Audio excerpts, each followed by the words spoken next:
4 серия «Ремонт после бабушки».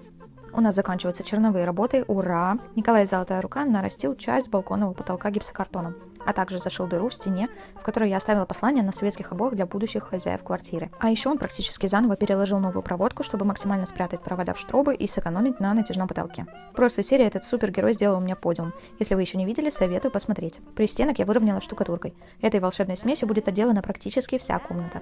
В ход пошел уже 3-й мешок. Получилась ровная плоскость. Если у вас есть идеи, как сделать его красивым и аккуратным, пишите, пожалуйста, в комментариях. Радиатор я хочу покрасить, поэтому заказала краску в баллончике фирмы Arton по совету продавца в строймагазинчике. На тесте краска легла отлично, но цвет мне не понравился, в задуманный тон я не попала. Придется перезаказывать. До встречи в следующей серии. Работы еще много, так что будет интересно.